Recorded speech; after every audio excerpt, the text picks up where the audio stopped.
하겠습니다.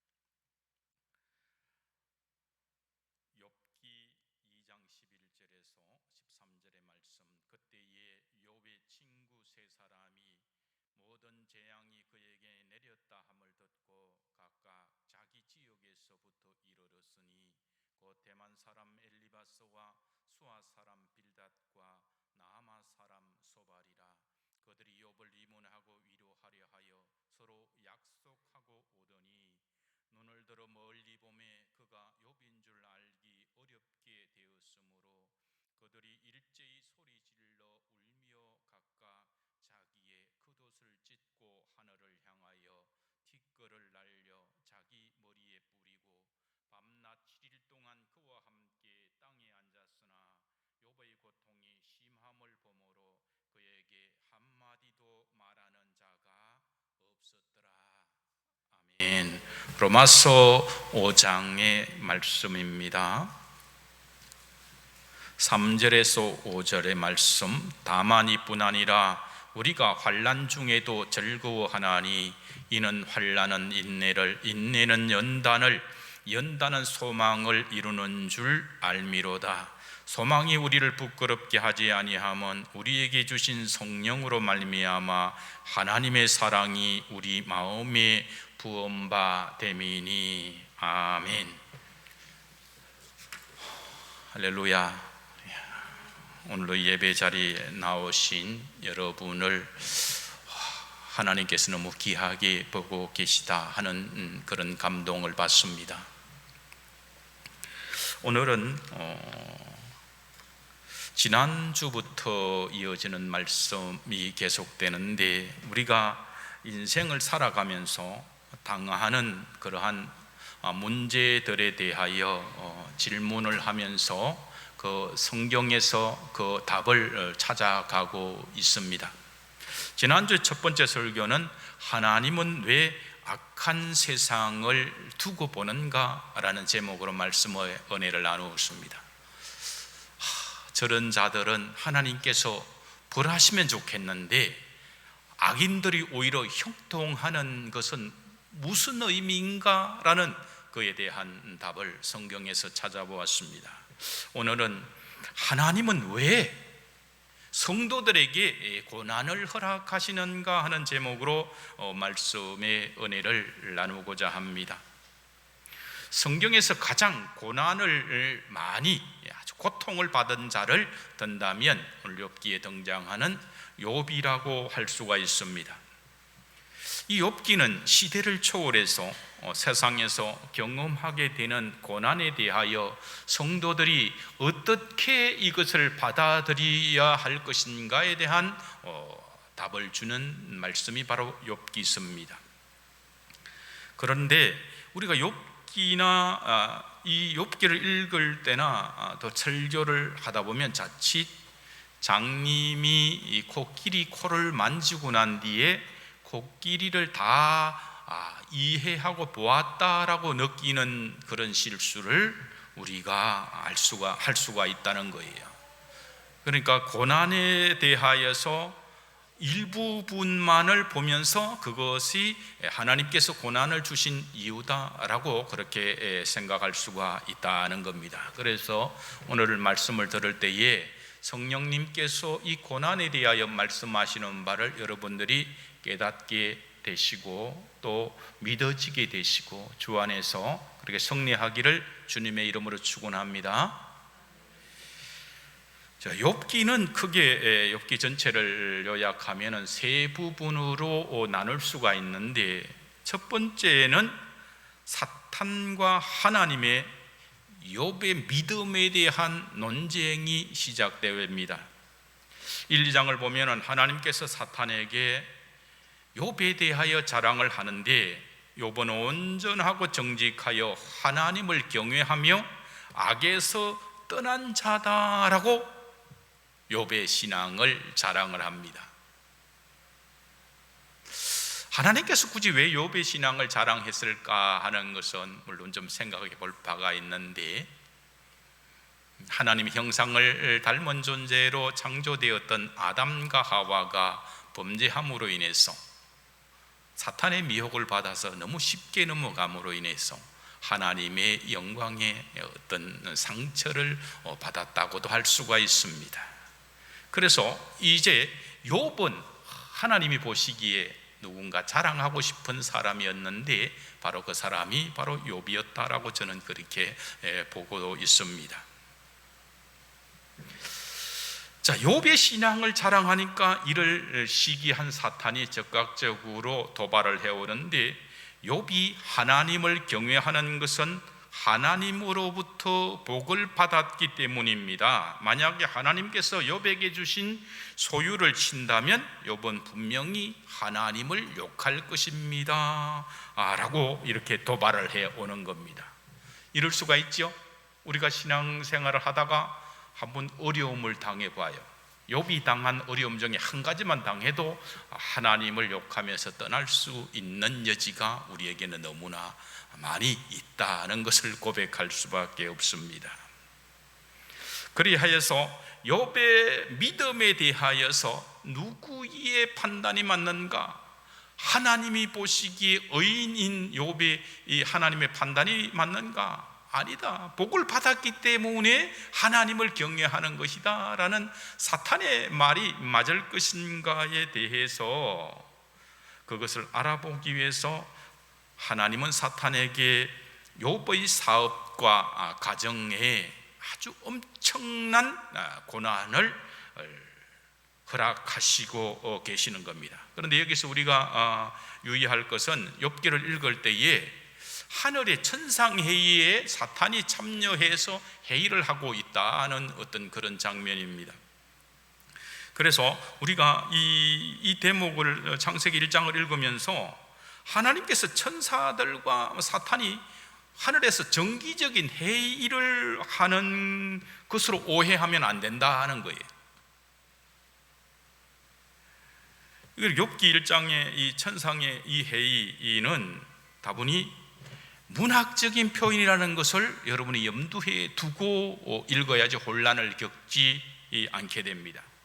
그러니까 하나님께 교만함으로 말미암아서 쫓겨난 이 사탄이 하나님의 천상회의에 나아갔다는 표현은 인간의 관념으로서는 이해할 수 없는 영적인 세계의 일을 우리가 이해할 수 있도록 인간의 수준으로 표현하고 묘사하고 있다라는 것을 여러분들이 이해하시면 좋겠습니다. 이와 비슷한 표현이 마귀가 우는 사자같이 두루다니며 삼킬 자를 찾는다라고 마귀가 성도들을 노리는 것을 표현하는 것처럼 이 천상회의에 대한 것도 그런 문학적인 표현이라는 것을 여러분들이 이해했으면 좋겠습니다. 하여튼 욥의 믿음을 검증하는 방법으로 하나님은 사탄이 욥에게 고난을 주는 것을 허락하게 되는데, 사탄은 욥에게 2차에 걸쳐서 고난을 주게 됩니다. 1차 고난은 4번에 걸쳐서 단 하루, 그것도 몇 시간 안에 순식간에 욥에게 정신을 차릴 수 없을 정도로 임합니다. 먼저 서바 사람들이 종들을 죽이고 소 500결이와 암나귀 500마리를 강탈해 갔다라는 거예요. 이 보고를 살아남은 한 종이 보고하는 것이 끝나기도 무섭게 그 다음 종이 불이 하늘에서 떨어져 양 7,000마리와 종들을 다 태웠다는 거예요. 번개가 내려가지고 다 타 죽었다는 거죠. 그 보고가 끝나기도 무섭게 갈대아 사람 세 무리가 와서 종들을 죽이고 낙타 3,000마리를 강탈해 갔다, 빼앗아 갔다라고 그렇게 보고를 하고 있습니다. 그런데 그 보고가 끝나기 무섭게 큰 태풍이 불어와서 집이 무너져 마다들의 집에서 함께 음식을 먹고 즐기던 욥의 7남 3녀의 자녀들이 태풍에 집이 무너져 가지고 다 깔려 죽었다라는 보고가 있게 됩니다. 이러한 고난을 욥이 받았음에도 불구하고 욥은 이렇게 고백합니다. 내가 모태에서 알몸으로 나왔은즉 또한 알몸이 그리로 돌아갈지라 주신 이도 여호와시요 그도 주신 이도 여호와시니 여호와의 이름이 찬송을 받을지니이다 하고 이 모든 일에 욥이 범죄하지 아니하고 하나님을 향하여 원망하지 아니하였다라고 그렇게 말씀을 합니다. 대단한 신앙입니다. 전 재산이 다 없어지고 10명의 자녀가 순식간에 하루 만에 죽었는데도 불구하고 하나님을 원망하지 않는다는 거죠. 그러자 사탄은 2차 고난을 주는데 욥의 몸을 칩니다. 욥의 발바닥에서부터 정수리까지 악성 종기가 생겨서 가려워서 질그릇으로 몸을 전신을 끌고 있는 그러한 아주 고통스러운 그러한 고난을 줍니다. 그리고 난 뒤에 그 모습을 본 아내를 통해서 당신이 그래도 자기의 온전함을 굳게 지키느냐? 하나님을 욕하고 죽어라 라고 그렇게 저주를 합니다. 그럼에도 불구하고 욥은 이렇게 말합니다. 그대의 말이 한 어리석은 여자의 말 같도다. 우리가 하나님께 복을 받았은즉 화도 받지 아니하겠느냐 하면서 오히려 욥은 고난을 받았지만 하나님을 찬양하고 있습니다. 이러므로 인해서 그만 더 이상 사탄은 할 말을 잃고 그 자리를 떠나가고 말았다라는 것을 우리는 성경을 보게 됩니다.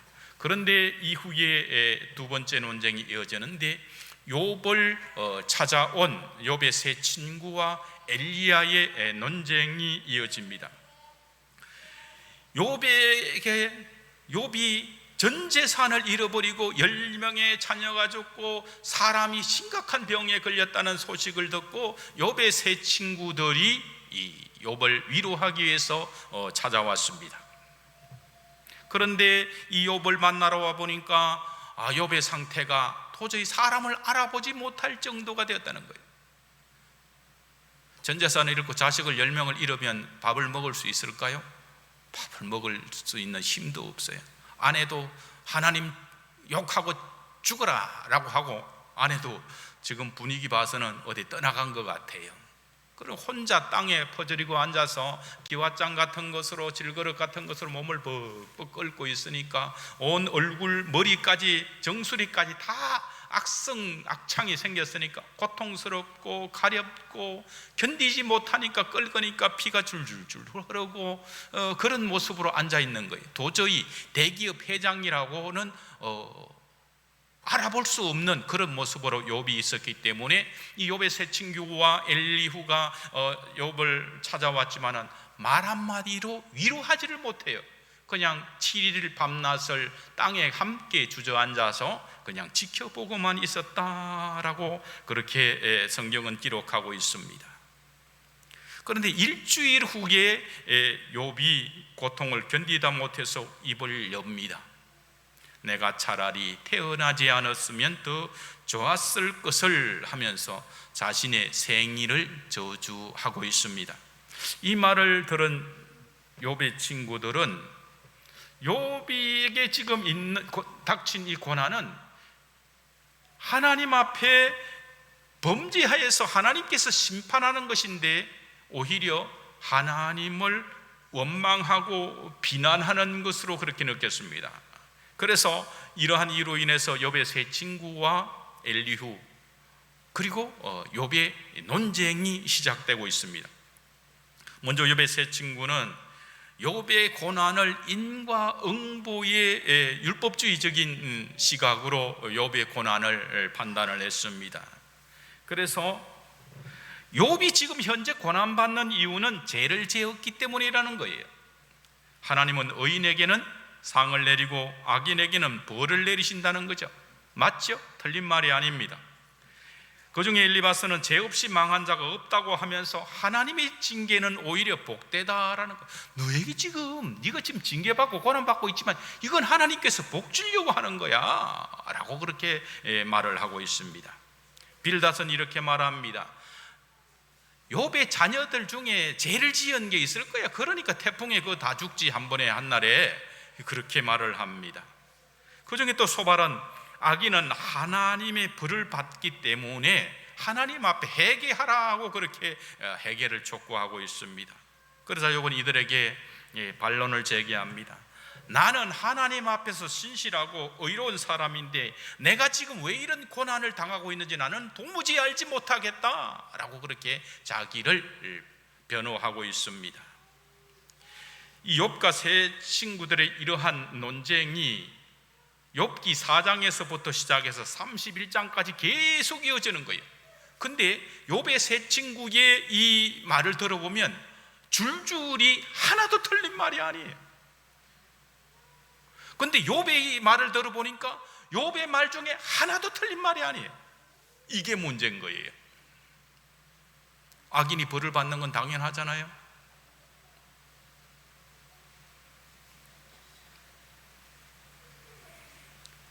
이 논쟁이 계속할 것 같아. 엘리후가 개입하지 않으면 욥기 42장까지 가야 할 거예요. 다람쥐 쳇바퀴 돌듯이 계속해서 논쟁이 소모적으로 이어지고 있는 거죠. 욥의 세 친구가 뭐가 문제예요? 보편적인 진리는 맞지만 지금 특수한 상황에 그것을 적용할 수 없는데 그것을 적용하고 있는 거예요. 욥의 입장에서는 원망할 수밖에 없는 거예요. 하늘의 천상에서 지금 이루어지는 일들을 욥은 모르기 때문에 너무너무 고통스러우니까 어떻게 누워서 잠을 잘 수가 있을까요? 전신이 가렵고 고통스럽고 몸은 피가 줄줄 고름이 흐르고 하는 상황에서 그때 엘리후가 화를 내면서 여기에 논쟁에 개입을 합니다. 엘리후는 좀 더 젊은 사람이에요. 그러니까 지금 욥의 세 친구는 당시에는 현자들입니다. 아주 뛰어난 학식이 있는 자들이에요. 그래서 감히 끼어서 한마디 말도 못하고 있다가 이제 4장부터 31장까지 계속해서 논쟁만 계속되니까 이렇게 끝나다가는 안 되겠다 싶어서 본인이 화를 내면서 논쟁에 합류하는데 먼저 욥의 세 친구들을 책망을 합니다. 그들이 잘못된 관점으로 욥의 믿음을 판단한다라고 그렇게 말을 합니다. 그리고 동시에 욥에게도 하나님 앞에는 참으로 겸손하게 살아야 된다는 거예요. 당신이 아무리 스스로 의인이라 해도 하나님 앞에서는 겸손해야 된다는 것이죠. 엘리후가 이렇게 전곡을 찌르면서 조리 있게 욥과 세 친구들을 책망하자 그들은 아무 말도 하지를 못합니다. 이제 세 번째 이어지는 논쟁은 하나님과 욥에 대합니다. 38장에 이르러서 그동안 침묵하시던 여호와께서 폭풍우 가운데 욥에게 말씀을 합니다. 무지한 말로 생각을 어둡게 하는 자가 누구냐? 너는 대장부처럼 허리를 묶고 내가 네게 묻는 것을 대답할지니라. 내가 땅에 기초를 놓을 때에 내가 어디에 있었느냐? 내가 깨달아 알았거든 말할지니라 하시면서 여호와께서 침묵을 깨고 말씀을 시작하고 있습니다. 하나님의 말씀을 듣고 욥이 다 듣고 난 뒤에 하는 말이 내가 죽게 대하여 귀로 듣기만 하였사오나 이제는 눈으로 주를 배움나이다. 그러므로 내가 스스로 거두어드리고 티끌과 재 가운데 회개하나이다 라고 욥기 42장 5절과 6절에서 그렇게 주님 앞에 회개의 고백을 합니다. 그리고 난 뒤에 42장 7절에 보면은 욥의 세 친구를 하나님께서 책망합니다.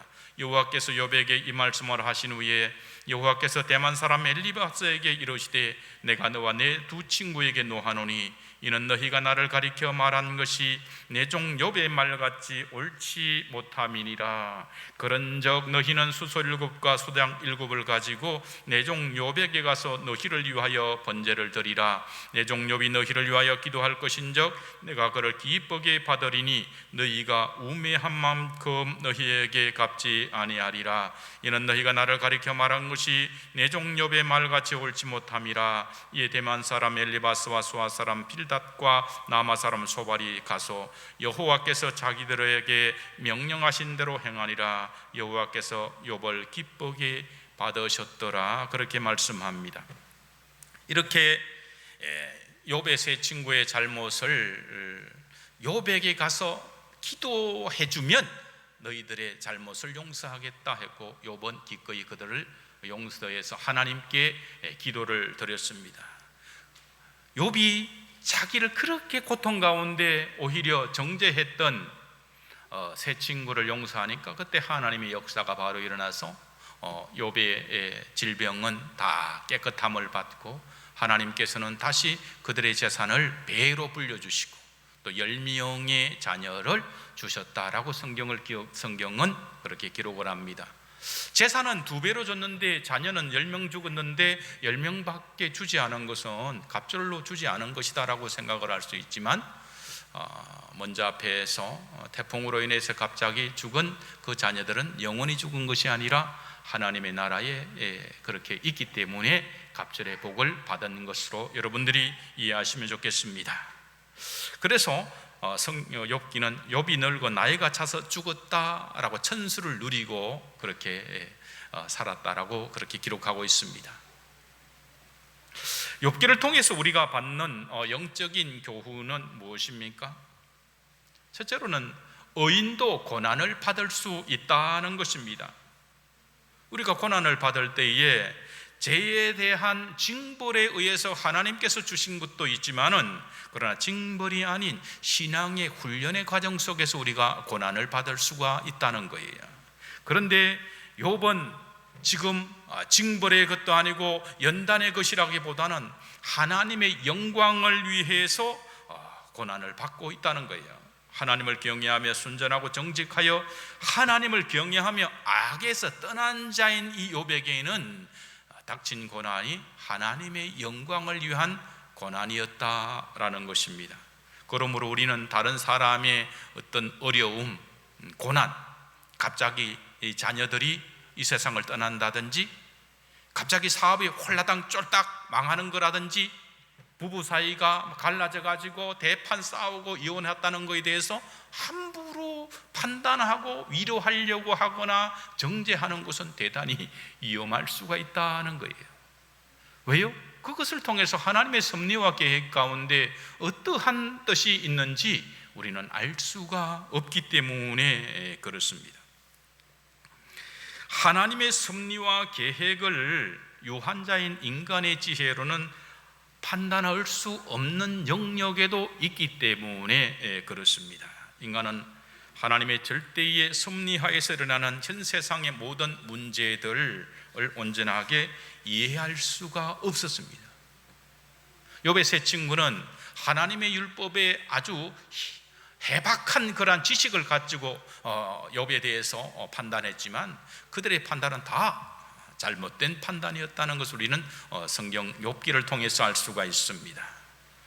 그러므로 우리는 우리에게 다가오는, 우리에게 닥치는 어떠한 고난, 자녀를 향한 고난, 내 육신의 질병, 이런 것을 왜 내게 이런 고난을 주십니까? 라고 원망하거나 내 인생을 저주할 것이 아니라 하나님의 절대 주권을 믿고 이것을 통하여 어떠한 하나님의 섭리와 계획 가운데 하나님을 영광스럽게 하기 위해서 내게 주신 것을 허락하셨구나라는 믿음으로 고난을 대하는 것이 바른 성도의 자세인 줄로 믿습니다. 그리고 오늘날 교회에서도 욥의 세 친구들과 같이 고난을 당하는 성도들을 위로한답시고 찾아가 가지고 함부로 말함으로 인해서, 판단함으로 인해서 상처를 줄 수 있다는 것을 항상 여러분들이 염두에 주시기를 바랍니다. 그래서 우리가 가서 섣부른 위로는 되지 않아요. 그냥 울 때는 같이 울어주고 웃을 때는 같이 웃어주고 즐거워해 주는 것 외에는 우리가 할 수 있는 게 없어요. 어설프게 내가 네 고통 다 안다고 하면 아는 것이 아니라요. 자식을 잃어보지 않은 사람이 와가지고 내 네 마음 다 안다, 하나님께서 위로할 거야, 전혀 위로가 되지 않는 거예요. 오히려 실족하게 할 수 있다는 것을 여러분들이 생각하시기를 바랍니다. 두 번째로는 고난이 유익이라는 것입니다. 욥기 23장 10절에서 욥은 나의 가는 길을 오직 그가 아시나니 그가 나를 단련하신 후에는 내가 정금같이 나오리라 라고 이렇게 말합니다. 욥기 42장 5절에서는 내가 주께 대하여 귀로 듣기만 하였사오나 이제는 눈으로 주를 배움나이다 합니다. 욥은 고난을 통해서 하나님을 대면한 후에 비로소 하나님께서 자기를 정금같이 만들기 위해서 고난을 선용하셨다는 것을 깨닫게 되는 것입니다. 세 번째로는 고난받는 자는 고난을 경험한 주님만이 위로할 수가 있다는 거예요. 사람은 위로할 수가 없습니다. 누가 그 아픔을 이해하겠어요? 누가 전 재산을, 대기업을 하던 사람이 하루아침에 다 재산을 잃어버리는 것을 누가 그것을 이해하겠습니까? 전 자녀 10명의 자녀를 다 죽게 한 하루아침에 그런 일을 누가 위로할 수가 있겠습니까? 암에 걸린 사람을 건강한 사람이 찾아와 가지고 위로할 때 위로가 되지 않아요. 너는 내 마음 몰라, 그렇게 되는 거예요. 그러나 우리 주님은 히브리서 4장 15절에 이렇게 말씀합니다. 우리에게 있는 대제사장은 우리의 연약함을 동정하지 못하실 리가 아니요 모든 일에 우리와 똑같이 시험을 받으신 이로되 죄는 없으시니라, 그렇게 말씀합니다. 주님은 하늘의 높은 보좌를 이뤄봤어요. 우리를 구원하시기 위해서 낮고 천한 곳에 말구유까지 내려오신 분이기 때문에 아무리 대기업을 한 사람이라도 이해할 수가 있는 거예요. 주님은 억울하게 죽임을 당해봤기 때문에, 억울하게 고통을 당해봤기 때문에 육신의 질병을 앓는 사람을 이해할 수가 있는 거예요.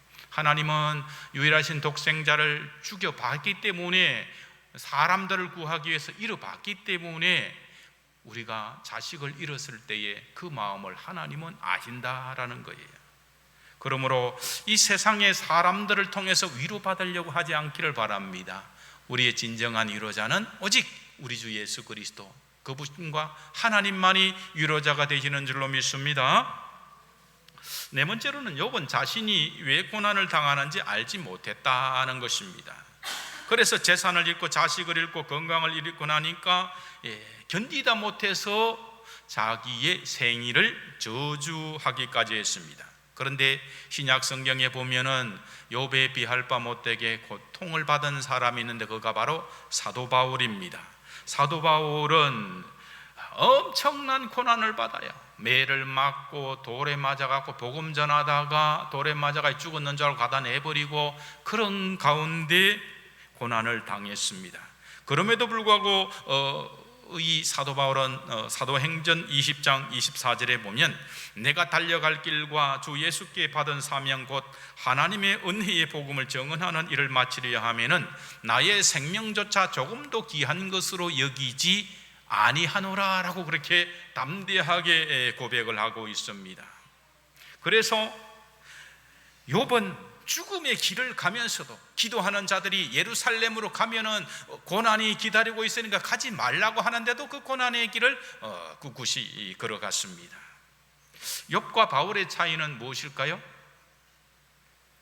로마서 8장 38절 이하의 말씀에 내가 확신하노니 사망이나 생명이나 천사들이나 권세자들이나 현재일이나 장래일이나 능력이나 높음이나 깊음이나 다른 어떤 피조물이라도 우리를 우리 주 그리스도 예수 안에 있는 하나님의 사랑에서 끊을 수 없으리라는 그런 확신이 있었기 때문에 그렇게 고난을 넉넉히 이길 수 있었던 거예요. 욥이 전 재산을 잃어버리고 자식을 다 잃어버리고 자신의 전신에 질병이 생기고 믿었던 아내마저도 오히려 하나님을 욕하라고 그리고 나가 죽으라고 하는 그런 저주를 들었음에도 불구하고 하나님은 대답이 없으신 거예요. 침묵하고 계셨다는 거예요. 그렇기 때문에 자기에게 닥친 이 고난이 어디에서 왜 이렇게 지금 닥쳤는가를 욥은 알지를 못했지만 사도 바울은 자신이 겪는 고난의 의미를 알고 있었다는 거예요. 욥은 천상회의의 내용을 몰랐지만은 바울은 삼청천에 올라가서 주님을 만났고 그래서 천상회의의 내용을 알았다는 차이가 있습니다. 주님도 천상회의의 내용을 알았기 때문에 이 땅에 낮고 천한 것에 기꺼이 오셨고 십자가의 고난을 죽음을 당하는 것을 마다하지 아니하고 기꺼이 그 고난의 길을 가셨던 겁니다. 다섯 번째는 욥기는 예수 그리스도를 증거하는 성경이다라는 것입니다. 여러분 한번 보세요. 우리 박수 한번 칠까요? 자, 박수 한번 세 번 쳐봅시다. 하나, 둘. 졸리면 일어서셔서 말씀을 들어도 좋습니다. 욥기 1장 8절에 여호와께서 사탄에게 이르시되 내가 내 종 욥을 주의하서 보았느냐? 그와 같이 온전하고 정직하며 하나님을 경외하며 악에서 떠난 자는 세상에 없느니라, 그렇게 말씀을 하는데, 그렇다면 하나님은 욥의 무엇을 보고 욥을 온전하고 순전하며 악에서 떠난 자다라고 그렇게 지금 보고 계시는 걸까요? 욥에게는 주님을 믿는, 그러한 복음을 믿는 신앙이 있었다는 것입니다. 욥기 19장 25절에 욥은 이렇게 고백합니다. 내가 알기에는 나의 대속자가 살아계시니 마침내 그가 땅 위에 서실 것이다 라는 것입니다. 이러한 믿음이 있었기 때문에 대속자 예수 그리스도를 기다리는 믿음이, 그분이 성육신 하실 것이라는 믿음이 있었기 때문에 그에게 욥을 하나님은 의인으로 보았던 것입니다. 그래서 욥기는 1장에서 번제로 시작해서 42장에도 번제로 마치는 성경이 바로 욥기입니다. 번제는 무엇입니까? 여자의 후손으로 오실 어린 양 되시는 예수 그리스도를 예표하는 것이 바로 번제입니다. 번제에 드리지는 어린 양을 예표하는 거예요. 그렇기 때문에 욥기는 바로 예수 그리스도를 증거하는 책이 바로 욥기라는 것입니다. 이제 말씀을 정리합니다. 오늘은 설교의 제목이 하나님은 왜 고난을 허락하시는가라는 제목입니다. 우리는 때때로 하나님께서 전지전능하시고 사랑의 하나님이시라면 왜 고난을 허락하시는가 하는 의문을 가질 때가 있습니다. 다르게 질문하면 왜 하나님을 섬기지 않고 의롭지 못한 사람들이 형통하는가 하는 거예요. 선하게 살고 믿음 생활을 잘 하려고 애쓰는 사람은 그렇게 형통하지 못하는 모습을 가지고 오히려 어려움을 당하는데 왜 악인들은 저렇게 잘 살고 있느냐라는 거예요.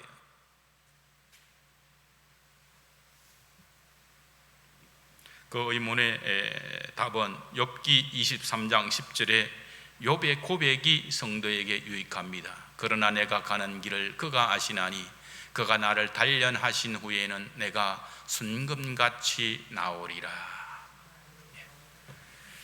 순금 가운데 불순물이 있어서 용광로에서 화로를 계속 부르려면 불순물이 타버리고 오직 정금 같은 순금만 남게 되는 것처럼 우리는 우리의 이 고난 연단을 통해서 우리 안에 있는 불순물과 같은 교만과 아집과 내 자신의 모든 그러한 불순물들이 다 없어지고 이제는 하나님 앞에 순전한 믿음으로 서게 될 것이다 라는 것입니다. 욥기 42장 5절에서 욥은 고난의 연단을 받은 후에 이렇게 고백합니다. 내가 주께 대하여 귀로 듣기만 하였사오나 이제는 눈으로 주를 배움나이다. 귀로 듣기만 했어요. 하나님에 대해서 자세히 알지 못했는데 이제 하나님을 눈으로 보듯이 그렇게 하나님을 만나게 되는 은혜가 연단을 통하여 있게 되었다는 것입니다. 로마서 5장 3절에서 5절에 우리가 환난 중에도 즐거워하나니 이는 환난은 인내는 연단을, 연단은 소망을 이루는 줄 알미로다. 소망이 우리를 부끄럽게 하지 아니하면 우리에게 주신 성령으로 말미암아 하나님의 사랑이 우리의 마음에 부음받음이니라는 거예요. 우리는 참으로 환난을 당할 때에 인내가 생기는 거예요. 그걸 견디면서. 그런데 이 인내를 통하여 우리는 더욱더 연단을 받게 되고 연단을 받는 가운데 우리는 저 하늘의 소망을 가지게 된다는 것입니다. 그 소망은 성령께서 우리를 인도하셔서 저 하늘에 대한 소망을 더욱더 간절히 가지게 된다는 거예요. 이 땅에서 살아가는 동안은 너무나 힘들어요. 그런데 연단과 어려움을 통해서 우리는 더 하늘의 소망을 크게 깊게 간절하게 가지게 되는 것입니다. 우리가 기뻐할 것은 장차 임할 천국에서는 다시는 사망이 없고 애통하는 것이나 곡하는 것이나 아픈 것이 없다라고 계시록 21장 4절에 말씀하고 있다는 것입니다. 로마서 8장 18절에는 현재의 고난은 장차 우리에게 나타날 영광과 좋게 비교할 수 없도다라는 거예요. 우리가 지금 당하는 이 고난은 장차 우리가 들어갈 하늘에서 받게 될 영광과 그 상급에는 비교할 수 없을 정도로 우리에게 영광이 기다리고 있다라고 그렇게 말씀합니다. 여러분, 살아가는 것이 힘듭니까? 예수 믿는다는 것은 참 힘든 시대예요. 목사가 되는 것도 참 힘든 시대인 것 같습니다. 그럼에도 불구하고 여러분들이 이 자리에 있다는 것은 여러분께 하나님의 사랑이 너무나 크게 부어받았다라는 것을 증명하는 것이고, 또한 여러분이 당하는 고난을 오늘 말씀을 통해서 이 고난을 통해서 나를 연단하고 계시는구나. 때로는 그 훈련의 과정이, 연단의 과정이 남편일 수도 있고 사업일 수도 있고 자녀일 수도 있고 때로는 부모일 수도 있고 때로는 그렇으면 안 되지만 목사 때문에 연단받을 수도 있고 목사는 성도들 때문에 연단받을 수도 있고, 연단의 과정은 다양한 모습으로 나타나지만 그러나 이것을 통해서 우리는 겸손하게 되고 이것을 통해서 우리는 더 기도하게 되고 이것을 통하여 우리는 예수님을 닮아가는 모습으로 저 하늘의 소망을 가지고 살아가게 될 줄로 믿습니다. 여러분의 상처, 그러나 천국에 가면은 그 눈물 없고 사망 없고 애통함이 없는 곳에서 우리 다 함께 만나서 기쁨을 누리는 그런 소망을 가지고 믿음 안에서 한 주간도 성례하며 나가기를 주님의 이름으로 축원합니다. 기도하겠습니다. 하나님, 이 땅을 살아가면서 우리는 고난을 받게 될 때가 많이 있습니다. 때로는 재산을 잃어버리기도 하고 때로는 엄청난 질병, 소망 없는 질병 가운데 절망의 고난에 당하게 될 때도 있고 때로는 너무나 귀한 생명과 바꿀 만한 그러한 자녀를 잃어버리거나 너무나 아쉽게 부모의 질병의 고통을 보고서도 도저히 손을 쓸 수 없는 그러한 아픔을 당할 때도 있습니다. 이것을 허락하신 하나님의 섭리와 계획을 저희들이 다 알지는 못하지만 그러나 이 과정을 통해서 우리의 불순물이 점점점 다 없어지고 정금같이 하나님 보시기에 의인처럼 세워질 날이 아버지 있어질 줄로 믿습니다. 사랑하는 주의 자녀들, 이 땅을 살아가면서 당하는 고난에, 육신의 질고에, 사업의 어려움에, 또한 가정의 엄청난 고통에 자신을 저주하지 아니하고 욥의 신앙에 머물지 아니하고 정금같이 나오게 하시고 사도 바울처럼 그리스도의 사랑에서 끊을 수 없으리라 라는 확신을 가지고 이 고난을 이겨나갈 수 있도록 성령님 역사하여 주시옵소서. 감사하며 우리를 구원하신 주 예수 그리스도 이름으로 축복하며 기도드리옵나이다. 아멘. 우리 다 같이 인생길 험하고